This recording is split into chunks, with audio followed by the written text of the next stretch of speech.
Hi guys, welcome back to my YouTube channel. കഴിഞ്ഞ വ്ളോഗിൽ നമ്മൾ കുടിച്ച ഷാർജ ഷേക്ക് നിങ്ങൾ ഓർക്കുന്നുണ്ടായിരിക്കും. അതിനുശേഷം എനിക്ക് ഒന്നും കഴിക്കാനോ ഇറക്കാനോ പറ്റാത്ത അവസ്ഥയായിരുന്നു. മറ്റൊന്നുമല്ല, എനിക്ക് നല്ല തൊണ്ടവേദനയും പനിയുമായിരുന്നു. പനിയൊന്നും മാറിയെങ്കിലും തൊണ്ടവേദന ഒട്ടും മാറുന്നുണ്ടായിരുന്നില്ല. സ്ട്രെപ്സിൽസ് അടക്കമുള്ള പല മരുന്നുകളും ഞാൻ ട്രൈ ചെയ്തെങ്കിലും ഒരു മാറ്റവും ഉണ്ടായിരുന്നില്ല. അപ്പോഴാണ് അമ്മ എനിക്ക് ഈ റെമഡി പറഞ്ഞു തന്നത്.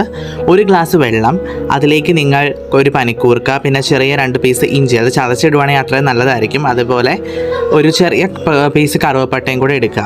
എന്നിട്ട് നമുക്കൊരു നാരങ്ങ വേണം. ചെറുതാണെങ്കിൽ മുഴുവൻ യൂസ് ചെയ്യാം, അല്ലെങ്കിൽ പകുതി മതിയാവും. നാരങ്ങ ഒഴികെയുള്ള ബാക്കി എല്ലാ ഇൻഗ്രീഡിയൻസും ഇട്ട് വെള്ളം നല്ല രീതിയിൽ തിളപ്പിച്ചെടുക്കുക. എൻ്റെ നാരങ്ങ അത്യാവശ്യം വലുതായതുകൊണ്ട് ഞാൻ പകുതി എടുക്കുന്നുള്ളൂ. നാരങ്ങ പിഴിഞ്ഞൊഴിക്കുക. നല്ലോണം തിളപ്പിക്കാനായിട്ട് മറക്കരുത്. ഉപ്പ് ആവശ്യത്തിനനുസരിച്ച് ചേർക്കുക. അതിനുശേഷം നമുക്കിതൊന്ന് അരിച്ചെടുക്കാവുന്നതാണ്. നിങ്ങൾക്ക് ഓഫീസിലോ സ്കൂളിലോ പോകുമ്പോൾ ഇത് ഫ്ലാസ്കിലാക്കി കൊണ്ടുപോകാവുന്നതാണ്. ഒരു ഡേ യൂസ് ചെയ്യാൻ പാകത്തിനുള്ള മരുന്നാണിത്. അത് പല തവണയായിട്ട് യൂസ് ചെയ്യുകയാണെങ്കിൽ റിസൾട്ട്സ് കിട്ടുന്നതായിരിക്കും നല്ല രീതിയിൽ. So guys, don't forget to like, share and subscribe. By.